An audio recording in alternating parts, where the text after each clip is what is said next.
Alright, we're back in New York City at Madison Square Garden, and you're tuning in to some absolute action with the WWE. Yes. And you know what, brother? It's unfortunate. It's unfortunate and disrespectful that you would stand me up on the night of our anniversary. Maybe you don't remember, but it's the night you took my virginity. And the 17,000 fans that bought tickets to Madison Square Garden to see you and me in the rematch of the century were just heartbroken. I just know they were dying to see you get a taste of this anchor drop. Maybe you were scared. Maybe you woke up this morning and oops, you pooped the bed. When you sat down for your daily dose of Wheaties, your stupid fucking wife forgot to piss. What? Oh, she's dead? Oh, Chris. Oh, buddy, I'm sorry. You keep going, you. No, wait, maybe that low testosterone piece of shit on the sun forgot to kiss you. What? He's dead too? Oh my god. Vince, should we even be cutting a promo Did I right fucking now? say stop? I'll put you in a facility so fucking fast your head'll spin. 4 years of the bear Wolverine. When you get back from your allotted bereavement, and we're gonna have us a rematch. I'm taking that flower the same way that you took mine. Greasy and covered in... What is it this time? He strangled his family before committing suicide? Get rid of Vince, it, burn fuck it, this. bury it in the fucking Armagama fault. June 28th, 1998, Civic Arena in Pittsburgh, Pennsylvania. An infamous feud would culminate into one of the most jaw-dropping climaxes in the history of professional wrestling. A moment that would change the face of sports entertainment for years to come. A man plummeting from the top of a 16-foot cage into the breakaway announcer tables below. Two of the most iconic personas would battle it out, and Mick Foley would do what he did best. He took bumps. My own love for professional wrestling has never been more than big man fall and go boom, but it never diminished the joy of watching a beet red milkman toss full-grown men like ragdolls across the ring. The suplex has over 50 variations, and every single one of them inspired joy in my eyes as a small child. Whenever the lights went out and you heard that iconic first bell ring from The Undertaker's entrance music, the You Think You Know Me from Edge, the crowd chanting You Suck to Kurt Angle in rhythm, the chair shots, the ladder matches, the table matches, the cringe you felt in your little balls when someone got slammed onto a pile of thumbtacks. I always thought I was willing to do whatever they did except for those goddamn thumbtacks. For years, my childhood was ruled by SmackDown on Thursday nights. It was something to look forward to, something to cherish. For a time, it was a way to bond with my mom's long-term boyfriend. Then Obama decided to switch to an all-digital broadcast signal, and it ripped national broadcast television away from me. I resorted to watching the same movies over and over again, ostensibly breaking my brain in the process. But I gave up. I fell out of the WWE fandom.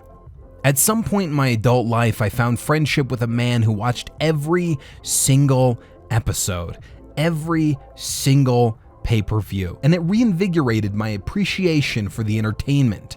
It resurrected some boyish charm inside me.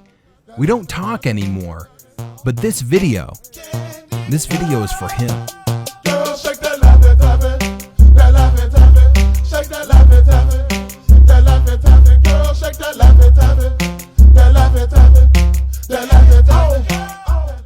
I have been tasked with the utter pleasure of going over a few key wrestling terms. So listen up, class is in session. When I say kayfabe, you say... The basics are really simple. You've got your good guys and your bad guys. And when they love each other very much, they do what is called docking. Is that right? Oh shit! But they have matches, and these matches are filled with bumps. And every match is predetermined by what is called a booker. And sometimes you get these professional wrestlers, they like to put on multiple hats. So they basically get to say, hey, we're gonna do a match together, but I'm gonna win. Does that sound okay? Yeah, good, because it's my job. I write the story, you do what I say. I am the boss. But all of these things kind of get thrown into the cauldron and get stirred up nice and good. And this is what we called the kayfabe. I like to call it soup, but we all have our own language that we have deemed correct to our own personal perspectives. But just realize that it's all fabricated. It's all fake. They're lying to you. Their height, their weight, which dumpster their mom shut them out into. It's all a fucking work. It's all an illusion. And sometimes this kayfabe, this soup, it spills all over the place. The walls of the theater come crashing down, and we get to peek behind the curtain. Why are Hulk Hogan and that racist stereotype having lunch together? You mean to tell me that Kane wasn't buried alive? That he just wanted to become the mayor of Splitsville? And one of the most notorious, well, by WWE standards, one of the most notorious breakings of the kayfabe or spillings of the soup, called the Montreal Screwjob. You see, Bret Hart decided that he wanted to hightail it out of the company with the WWE Championship. Eric Bischoff's knees might have been a little red, but they were gonna be the home to the WWE Champion. But Vince McMahon wasn't gonna let that happen. So under the light of the moonlight, over hot dogs grilling on an open fire, him, Vince Russo, and Jim Cornette, they conspired. They were going to do what is known as a screw job. They were gonna have Shawn Michaels screw Bret Hart out of his title with his own finisher. You're trying to tell me that the moment that spawned the most profitable, the most watched era of WWE is completely real. This company that says, oh, we understand that that's all bullshit. Everything we do is completely fake, but this time it's real. You're trying to tell me that this perfectly framed loogie wasn't planned? That the character that everybody would love to just hate spawned from this moment? It's all real, right? It's not like when one of our wrestlers decides to film a porno or say a racial slur that we have to sweep them under the rug like they never existed. Answer the question! I just told you, queering doesn't make the world work. Homosexuality is not as legitimate as heterosexuality. And how can you say that this is the most notorious when you have actual murderers on your roster? And we're not talking about Jimmy Superfly Snuka. Look, I don't have enough time. We gotta move this along. So the rest of the terms are gonna be covered right here in an any percent speedrun format. And I'm just gonna zoom on out of here. Back in the day, wrestling was like the wild, wild west. Giant mechanized spiders being controlled by a paraplegic with a Napoleon complex, and Will Smith is our one and only savior. Promoters would basically control different regions of the country, and wrestlers would just kind of all up and decide and go on road trips and tour themselves around. The more carnival act you seemed, the more successful that you would be. It's why people like Andre Rene Ruzimev, better known as Andre the Giant, got the amount of success that he was able to get. But at the end of the day, it was nothing more than a sideshow, a carnival act.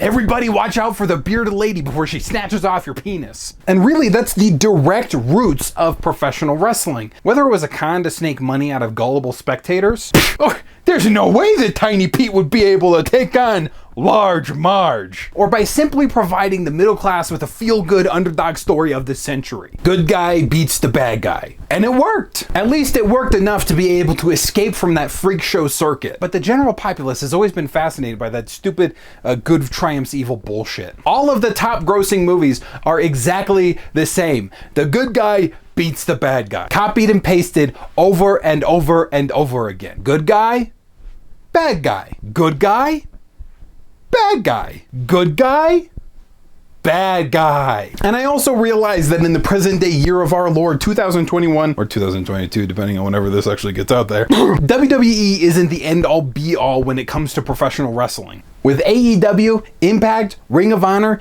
and Jim's Neighborhood Lounge hosting Little Person's Wrestling Association, because you can't say midgets, that's offensive. every other Thursday night, competition to the WWE is alive and well. But back then, it was much more of an equal playing field. Anybody, anywhere could up and decide that they just wanted to start their own wrestling promotion. All they had to do was get a few of their friends that were dumb enough to slam themselves on the mattresses, put up a couple flyers at the mall, and Boom, you got yourself an event, baby. And Vincent J. McMahon, he starts his own promotion in the grand state of New York. The WWF. Sorry, W's tend to give me a stroke. McMahon had one thing that would set him apart from the rest. One thing that was integral to his paramount success. Broadcast television. Not that it would really matter that much in this stage of the game. The company's top talent was Bruno Sammartino. Born in Pizzoferrato, Italy, and standing at a whopping height of 5'10", Sammartino would literally crush his competition with his signature move of the bear hug. Fans fucking loved this dude, and he would hold on to the WWF World Heavyweight Championship for a combined total of 11 years across 2 different reigns. It was just a different time.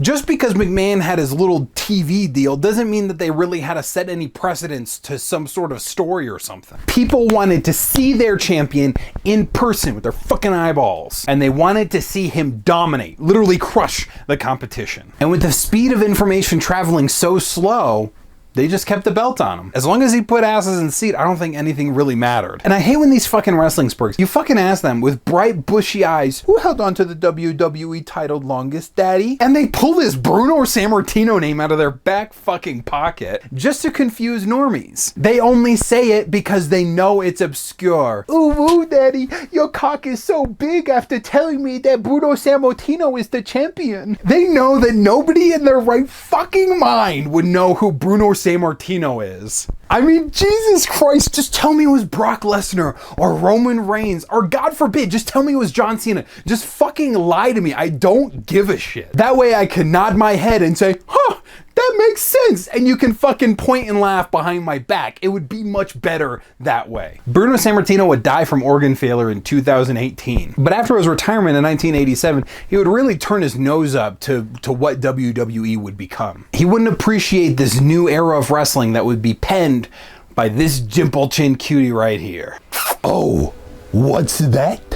You want to see what is hiding inside of this sweet little chin dimple? Well, if we sneak up to it, all nice and quiet like, we might be able to take a peek inside. It's me! Good God, it's Gabby Petito and Brian Laundrie! Fun fact, this guy saw sneezing as a sign of weakness and has trained his body to just not do it. And his favorite snack, get this, his favorite snack is Oreos with artificial cheese products squirted right on top.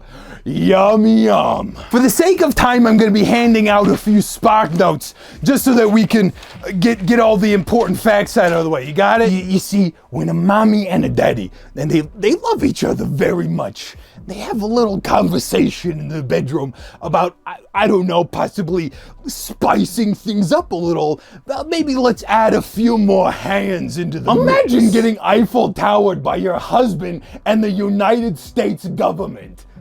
Mommy pops out 2 shitheads, and daddy decides he's just not having fun anymore. So he straps the oldest one to his head, and he hightails it out of there for a pack of milk and a carton of cigarettes. He doesn't even take the child that was named after him. What kind of failure do you have to be as a goddamn infant? But Vince Jr. gets left behind to get beaten by a myriad of stepfathers, and even reportedly sexually abused by his own mother. He wouldn't get a chance to meet his real father until he was 12 years old, and by this point, Papa Vince was knee-deep in that wrestling world. Side note, this story is gonna sound quite familiar in just a little bit. Vince was awestruck. He just had to be a wrestler. Greased up, rippled with muscles, glistening with sweat, the free reign to hug and kiss your opponent. But his dad, he was like, no! So I guess Vince goes off to college, gets a degree in business or whatever, meets the love of his life, and starts up Titan Sports. He conspires and says dumb shit like, you will rule the day that you said no to me, daddy. But like somebody with a vor fetish, he just slowly starts gobbling up shares of his father's company until Papa Vince has no choice. Vincent K. McMahon takes control of the WWF in 1982, knocks off one of those pesky W's, and his ultimate plan for world domination would begin. Papa Vince would kick the bucket 2 years later, never seeing his own little creation blossom into $1 billion company. But he'd also miss a litany of rape and steroid allegations. But we're not gonna get too much into detail on that. One of your stupid proprietary streaming services is gonna be doing an exclusive series, so you'll be able to get yourself caught up to speed with that, or whatever. Get out of here. With Vince McMahon's ass planted firmly in the driver's seat, boy, is he feeling fucking good. And in general, you just see this shift as to what a wrestler looks like. Personalities like Hulk Hogan, Macho Man Randy Savage, Ultimate Warrior, all carbon copies, the same body type, the same general gimmick, the same, ooh yeah, brother. It's just what gave Vince an erection. And it didn't matter if you knew how to wrestle. Ultimate Warrior and Hulk Hogan were notoriously dog shit wrestlers, but all you had to do was book them shorter matches, and ultimately they end up looking better because of it. It's the glitz, it's the glam, it's the overwhelmingly small testicles. But McMahon is running on a high. He's on top of the motherfucking world, and his greased up meatheads are holding his erect ass up on their shoulders. He's opening up lemonade stands backstage and handing out free shots of steroids with every 25-cent cup. But wait. There's a snake in the grass.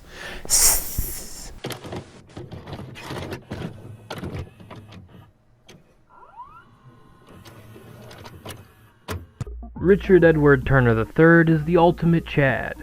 The man created the basic idea of cable television, started the first ever 24-hour news channel, and he took one look at Vince McMahon's pie and decided he wanted a fucking slice.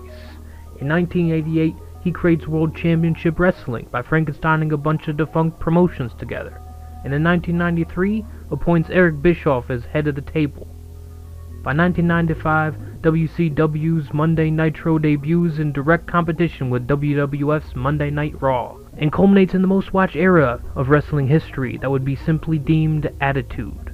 With the support of Ted's wallet, he's able to strip WWF of all its talent, sparking off the Montreal Screwjob, and opening a vacuum of talent that needed to be filled. And it's about time I think we get to the real point of the video. Chris Benoit. Whoa, Ribbit! I'm Crazy Vince, and I'm selling evil incubators straight to your fucking doorstep. Have you been having bad thoughts lately? Kissing your cousin? Ooh, spicy. Kissing your brother, maybe? Ribbit! Kissing your father on the penis? Unless your name is Stephanie McToad. Wink. You need to calm down, sir, but I got the perfect thing for you. Here at Crazy Vince's, we sell evil incubation chambers at such a low price, they're practically giving them away. For the low price of $99.99, you could kiss those bad thoughts away. Unlike you kissing your brother, that'll never happen. Just give me, Vince McToad, a call. That's 1-800-333-RIBBIT. 1-800-333-RIBBIT. The Canadian Crippler, the Rabid Wolverine. I'm not gonna grandstand and make these outlandish claims that, oh, Chris Benoit was my favorite wrestler, that he was the greatest of all time, especially when my passing thoughts as a child was, oh, gross, he's missing a tooth. I wanted to love Chris, and I almost felt like I had to, mostly because he was known as the Wolverine, and I've been sucking on Wolverine's dick since I was a fucking child. But I really just felt like it was just a waste of a name. That somehow in my infinite expertise on the craft of wrestling, that me, jbost, would be able to do the name justice.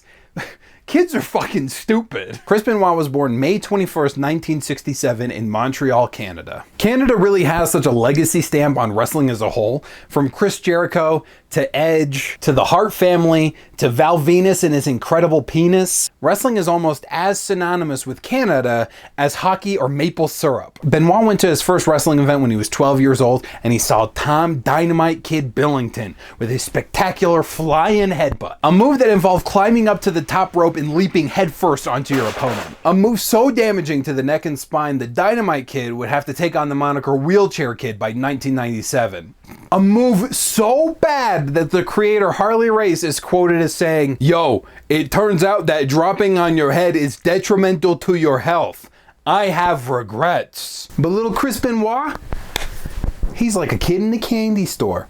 You're telling me that I can be barely clothed with another man, that I have free reign to touch any part of his body that I deem fit, and I get paid for it? Where do I sign up? And from this point forward, he would eat, breathe, and shit wrestling. The bug was firmly planted in his posterior, and he needed to be the best. As soon as he was old enough, he would sign up to be able to train in the Hart family dungeon. You see, when wrestlers get too old, too fat, or too slow to perform, they open up these wrestling schools so that they could charge young hopefuls thousands of dollars just to beat the shit out of them. Makes those dusty old bones feel good. Bryan Danielson talks about it in his memoir about how he went to the Shawn Michaels School of Pit Stains or whatever, and the entire situation just sounds like a fucking scam. But the lucky few, I mean, you get results. Chris would debut in Stampede Wrestling under the moniker of Dynamite Chris Benoit, and he would even adopt a lot of Dynamite Kid's moveset, namely the flying headbutt. It's also sometime in this area, around this time, that he would end up meeting his first wife, and they have 2 children together, David and I think it's like Margaret or Katrina or something. Nobody cares about women. He'd start working on his craft and even get a chance to go out to the mystical land of Japan. That's where the big boys go out to play. That's where you really grow a set of balls on your chest. They not only take the sport incredibly seriously, but they're also the innovators of the exploding light bulb shoved up your ass matches. Here is where Chris meets Eddie Guerrero, and it's really a love story for the ages. He kicks him in the side of the head, he goes unconscious, a match made in heaven. And I don't know if I was just sucking up to my illegitimate Mexican father figure, but I fucking loved Eddie Guerrero. So much so that when he died, I wrote a weird remembrance letter on some poster that I had for a pay-per-view that had his face on it, and it went something like, "Eddie, why did you have to die? You were my favorite wrestler, and you will be very missed by many. I will miss you the most. You were the best wrestler ever. Gone too soon. Rest in peace. Love, jbost. P.S. Can't wait to meet you in heaven. P.P.S. Do they have good sandwiches?" Eddie Guerrero is considered one of the best wrestlers of all time. His signature moves would include the Three Amigos, which was just 3 sequential suplexes, the Frog Splash, which was used in honor of his friend and tag team partner Art Barr, who was found dead at 28 years old from a drug-related heart attack. There's a lot of dead people in the story. Wrestlers as a whole, they either die young or they live to be in an insufferable amount of pain. There is also the fact that Art Barr raped the girl when he was 19, but that's beside the point. But the bond between Eddie and Chris would be unbreakable. They would be what the layman called BFFs. And they would bounce from promotion to promotion together, including ECW. Oh, Philadelphia's own Eastern Championship Wrestling, which when it was taken control by our lovable grease goblin Paul Heyman, he would rename it Extreme Championship Wrestling, just so you know that it was tits out hog wild, one hell of a time. At some point they would settle down and find their home in WCW, and it wouldn't be too much longer until Nancy came onto the scene. I really believe, and maybe this is just my rose-tinted glasses of the I haven't really lived through this portion of time, so I have no idea how the fuck anything is. It just seems so easy to just kind of stumble, trip, and fall your way into the entertainment business. Nancy lived a completely normal, completely run-of-the-mill life. I mean, she was fucking selling insurance at State Farm, for God's sake. When her friend kind of walks up to her and says, "Hey, you look pretty good. Wouldn't you like to be a model for my wrestling magazine? What's the worst that could happen? You end up murdered by by your husband. This, ladies and gentlemen, is what you call foreshadowing. But it's on this photo shoot that she would meet Kevin Sullivan, a wrestler who had a satanic gimmick or whatever, and in the future it would be used against him by complete fucking idiots. Nancy is considered one of the revolutionaries when it comes to the women's involvement in professional wrestling. In the ranks of Miss Elizabeth and Chyna, they would create a Triforce, and even more ironically, all three of these women are fucking dead. Miss Elizabeth from overdose, Chyna from overdose, and Nancy would be fucking murdered. WWE likes to play this passively progressive face. Everybody, look at how we support women. Look, our women's division is having so much development. Look, we're having a Royal Rumble with just women. Our main events are women, women, women, women, women. But all of the women that paved the way, we're just gonna sweep them under the rug because they just don't fucking matter. And maybe, just maybe, we'll pay respect after their corpse is already buried 6 feet deep. I believe that Chyna was one of the only female superstars to carry the Intercontinental Championship. She was a wrestler so good that she could run with the men. But just because she was in a relationship with Triple H, and just because he decided that he wanted to go and sleep with the boss's daughter, Chyna gets voted off the island. She gets sold down the river and has to resort to a career in pornography. And here at jbost.TV, okay, we don't discriminate against sex workers. You do whatever the fuck that you want to do to make the living that you want to live. But WWE, however, they might as well be the Catholic Church, ready to molest all the pretty boys that come into their doors. And even worse, WWE gets really weird about fucking branding. You build this character, it's your name, it's your likeness, but when WWE decides that they don't want you anymore, they fucking give you the boot, they continue making money off of your face, and if you wanted to keep using your name, well, you better fucking fight, because that belongs to WWE now. Chyna literally had to get her name changed legally to Chyna to stop the lawyers from harassing her. A real stamp of feminism and equality. You want real equality? Give me a match of 3 women against fucking Brock Lesnar. Sell it. Make me fucking believe it. In this predetermined sport, I know your writers can fucking do it. Instead of having this weird segregation in your roster. Nancy would be Kevin Sullivan's angel of death and would just be part of the entourage that followed him out to the ring. You know, you see this shit all the time where, you know, it's either overweight men or beautiful looking women. It's a staple of wrestling. Sullivan was also a booker, and he'd end up in a feud with Chris Benoit, and he thought that it was a really good idea if they did this a fair plot line. And he really wanted to sell this story, so he would kind of urge Chris to hang out with Nancy. Stay in the same hotels, travel together, do all the arrangements they need to, but just do it together. And with all of this time that they spent together, with not only traveling, but also while cutting promos while they're at work, chemistry just started kind of brewing between them. Sparks would fly, and what started out as a gimmick would explode into a full-blown affair. Sullivan, in wanting to sell this idea, he just inadvertently cucked himself, and he wouldn't take it so well. And the final match between Benoit and Sullivan would be an all-out fucking brawl. It was even cited that Benoit was incredibly impressed with the professionalism that Sullivan practiced throughout the entire situation, even though it's noted the fight in ring would continue on backstage and they would just literally beat the shit out of each other. But Chris and Nancy would ultimately divorce their significant others and find unity in each other. The year 2000 would be a landmark for everyone. Chris and Eddie would make their way onto the WWF roster, soon to be rebranded as the WWE. Chris and Nancy would end up having a son, Daniel, together, and then later that year they would also get married. Everything is on the up, and I think kind of what follows here, it's a little bit of a honeymoon phase. Like, this is where everything's feeling a little good for everybody in this story so far. Except for Eddie. Eddie would struggle with addiction, and he would end up getting fired from WWE in 2001, but he would be able to rejoin the roster soon after. Vince just has this major hard-on for firing wrestlers. Like, he really needs to put them in their place and show them that he's the big boy and he's got big boy pants. And if you do something wrong, he's going to make sure that you learn your fucking lesson because he's your parent. And whatever. The WWE would really be the testosterone shot that Eddie and Chris really needed for their careers. Despite being a heel and employing dirty tactics in the ring, Eddie Guerrero would lie, cheat, and steal his way into the hearts of all of the fans. And Chris, on the other hand, he had about as much charisma as a cardboard table, but through just like sheer craft and technical skill, he would be able to win his own audience as well. And I mean, he took his craft very seriously. Chris Jericho talks on Dark Side of the Ring. During their time at Stampede, Chris had just taken a bump wrong, or he'd missed a kick, like he just feel like he missed it by a mile. And this was a dark match. It was an untelevised match. And later in the locker room, Jericho walks in on Chris just doing these squats to punish himself. It was just some weird sadomasochistic ritual, like a wizard or something.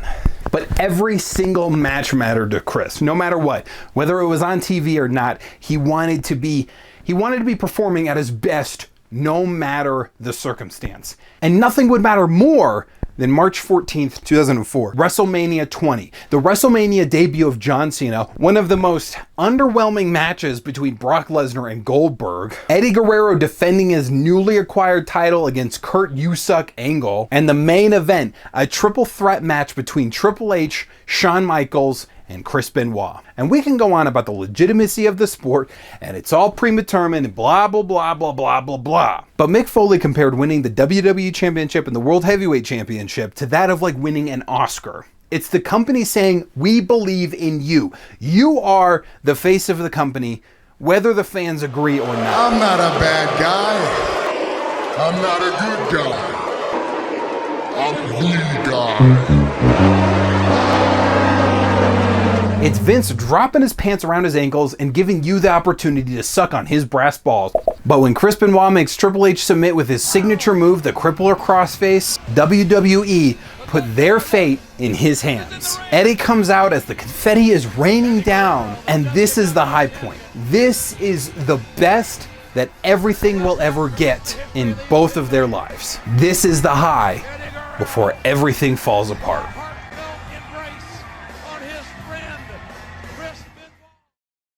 On November 13th, 2005, Eddie Guerrero would be found unresponsive on the floor of his hotel bathroom in Minneapolis, Minnesota. When the paramedics show up, he would be pronounced dead on the scene. Acute heart failure. He was 38 years old. Heart failure, heart attacks, the amount of wrestlers with this exact same story is devastating. And I don't think anybody took it harder than Chris Benoit. And I know that you're in a better place. I know that you're down on me right now. I want you to know that I love you. And I miss you.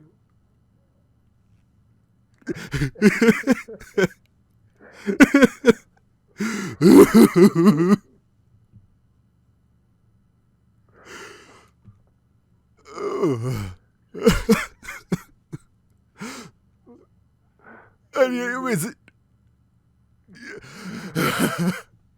You made such a good impression on my life, and I want to thank you for everything you've ever given me. I want to thank you with my heart, and tell you that I love you, and I'll never forget you. And I will see each other again. I love you, Mace. Raw and SmackDown will both air episodes in memorial to the career of Eddie Guerrero. It just fucking sucks. Eddie Guerrero has passed away. Eddie was in the prime of his life, 38 years old, in the prime of his career. Viva la Rasta! Starting just 10 days after his passing, Chris would start writing letters to his friend. It'd really just kind of be this nonsense jabbering about, his day-to-day life, dreams that he had, how much he missed him. He would also start kind of doubling down on his belief in Jesus Christ. And he would start praying. It's almost out of desperation. It's like he wanted anything that told him, hey, you're going to be able to see your friend again. He'd take those emotions, fuel them into his work, and he'd go harder than he ever had before. And this would really take a toll on the relationship that he had with Nancy. It's rumored that a big source of dispute between Chris and Nancy was that Daniel suffered from Fragile X syndrome or whatever, that he didn't have enough testosterone, so he was a little wimpy boy. And a lot of wrestlers would like to substantiate this claim. With hindsight being 2020, it's been seen as just complete bullshit. And there's also talk that Nancy was, at this point, is really trying to get away, that Chris's behavior is getting really erratic and borderline abusive. And just to quickly talk on this idea of erratic behavior, he would start driving random routes to places. It's like, as a normal human being, you drive one way to a place over and over and over again. It becomes a part of your routine. And suddenly he just decides to start taking random left and right turns in an event to stop the people that were following him from finding him. And a lot of conspiracy theorists want to use this as blatant evidence that, look, obviously they were being followed, and those people that were following him murdered him. Or is it that this man has a wrinkled prune for a fucking brain and is losing his grasp on reality? Which is it? And Chris was only 5'11", and to normal people, that's completely tall enough. You could probably get away with having 6 foot on your license, and none would be the wiser. But in the landscape of professional wrestling, when everybody is 6'2" and up, you're really seen as a shrimp. Basically, Chris would suffer from body dysmorphia, and he just needed to be bigger. He needed to be bigger. And whatever his training couldn't achieve, steroids was there to fill the gaps. You see, when you're at the gym and you're seeing all those guys with their rippling bodies, their perfectly concentric goals, gripping those poles, moaning, grunting, sweating, swelling, blood rushing to their massive cocks. Basically, they're all on steroids. There's absolutely no way in hell that you can look that good without some sort of enhancement. Hugh Jackman, steroids. Ryan Gosling, steroids. James Gandolfino, a boatload of fucking steroids. But how does it work? Doctors will hand out steroids for a whole bushel full of reasons. Oh, you want to treat your allergies? Here, have some steroids. Oh, you need to reduce inflammation? Here, have some steroids. Oh, erectile dysfunction because Agnes won't blow you up like a bicycle pump? Have some fucking steroids. It's really God's gift as a multifunctional tool. It's not like you take them and poof, You're a big old beefy boy. It does 2 very specific things. It yanks open your muscles and invites all of the protein-filled cummies to come and get on inside. Eat up, little boy. It also prevents your muscles from developing glucocorticoids.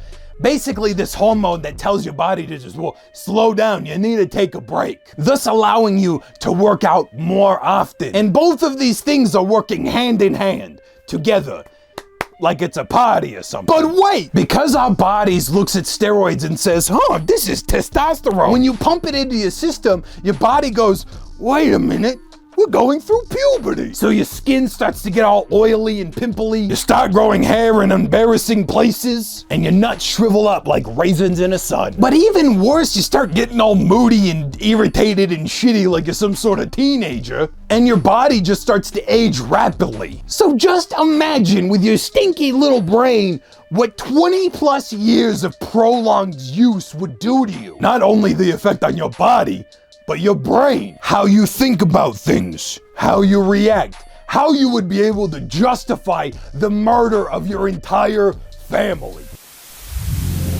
Well, the wrestling world in shock today. Former champion Chris Benoit found dead in his Atlanta home along with his wife and young son. Police now treating the discovery as a double murder-suicide.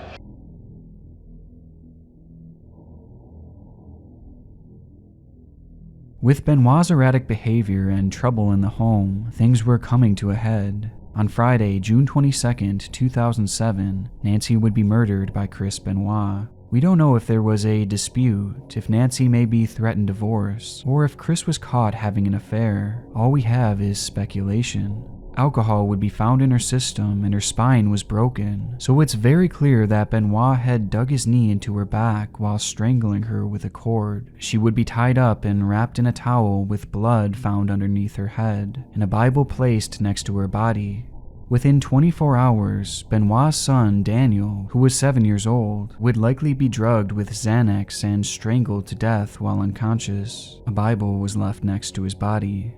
At 3:30 p.m. on Saturday, Chris would leave a voicemail on Eddie Guerrero's nephew and fellow wrestler Chavo Guerrero's phone, stating that Daniel and Nancy were suffering from food poisoning. On Sunday, between 3:51 and 3:58 a.m., 5 texts were sent with the exact same wording from Chris and Nancy's phones, detailing the address, where the dogs were, and that the side garage door was unlocked. Later Sunday morning, Chris would speak with WWE talent, reiterating the food poisoning alibi. He would fail to meet Chavo at the airport and would miss the match for the newly resurrected ECW World Championship against CM Punk. Chris Benoit would then Google the quickest and easiest way to break a neck. By Monday, WWE officials called the police to conduct a welfare check on the Benoit residence. Chris Benoit would be found hanging from a pulley cord of a weight machine. He had wrapped the cord around his neck and released the weights, causing strangulation. A suicide note would be found in a Bible, telling Eddie he'd be with him soon. Why don't we wrap this story up with a nice little bow? What follows is mass hysteria and a litany of misinformation. Hearing that one of their wrestlers had passed away, WWE is quick to set up a memorial episode in tribute to Chris Benoit, because they weren't necessarily privy to the information that Chris was the arbiter of fate. Tonight in this arena here in Corpus Christi was been filled to capacity. Tonight's storyline was to have been the alleged demise of my character, Mr. McMahon. In reality, WWE superstar Chris Benoit, his wife Nancy, and their son Daniel were found dead.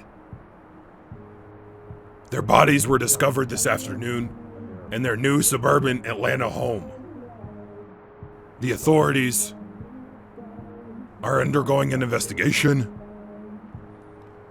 We here in the WWE can only offer our condolences to the extended family of Chris Benoit. Tonight will be a tribute to Chris. He was never the type of guy that you would say I love you to, and I never got the chance to. So if he's watching, I know he is. Chris, I love you. I guess the one thing that I can hold on to, that I know my two closest friends that I spent 15 years with are now together, arguing. I'll never forget you. Chris Benoit was my friend, if not my best friend. Tell you all the things about Chris Benoit that I'd like to tell you,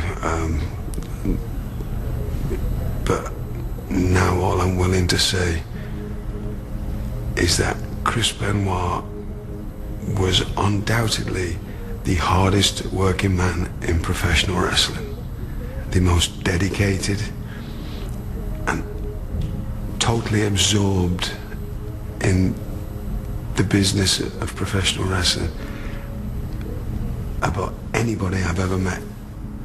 And that's all I've really got to say at the moment. If I traded it all, if I gave it all away for one thing, just for one thing, if I sorted it out, if I knew all about this one thing, wouldn't that be something?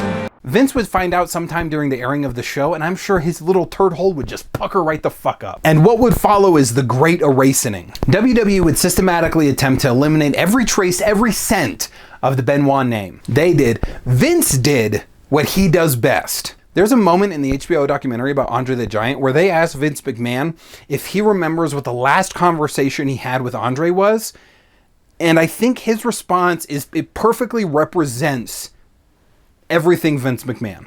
Do you remember the last time you spoke with him? Not specifically. I have a facility to get rid of negatives very quickly. And if something hurts me, I get rid of it. I don't know if you realize this, but it's entirely possible to remember the ones affected and the ones murdered while disavowing the one responsible. Chris may have loved his family. He was probably the best fucking dad in the world, but it doesn't change what happened. If anything rings true, when the walls are closing in, when all you have are thoughts of harming yourself, of suicide, or harming others, stop. Get some fucking help. Please, for the love of God, don't be a fucking idiot. But because of the launch of the WWE Network in 2014, Nancy Benoit isn't entirely erased from history. With every episode of WWE and WCW made available, a legacy won't be entirely forgotten. In Chris's autopsy, it was found that he had a brain so severely damaged it resembled that of an 85-year-old Alzheimer's patient. The conversation on chronic traumatic encephalopathy was really gaining steam in the mid-2000s, and this put a big old fucking magnifying glass on WWE, and namely, chair shots. And with this, because of the mention of steroids, sparked an entire investigation led by the government. It was found in 2006 that despite being forewarned that they were being tested, 40% of the WWE roster would be found with steroids in their system. And the punishments, if any, were incredibly light. And whether this whole situation was brought about by the depression after losing a friend, or a shriveled walnut brain soaked in steroids, or just too many cracks to the dome, or an entire cocktail of everything mixed together, it doesn't really matter because the media would have a fucking heyday over it. Steroids. Steroids. Steroids. Steroids. How can you so definitively say steroids played no part?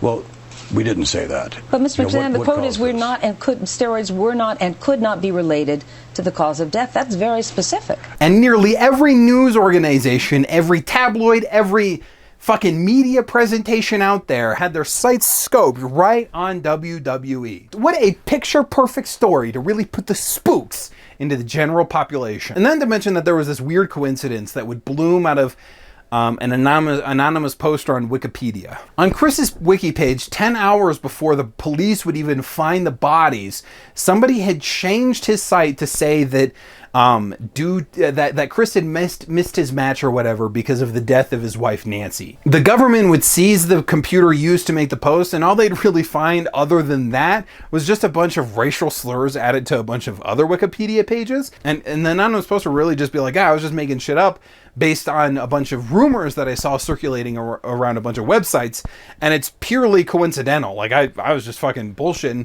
Don't look at me. The Great American Bash in 2008 would be the last WWE programming to have the rating of TV 14. They had made the decision to soften the brand, not only to cater to the true cash machine of the world's children, but also to really wayside any potential controversy moving forward into the future. Let's not take a look at the completely unhealthy work environment that you're providing for your wrestlers.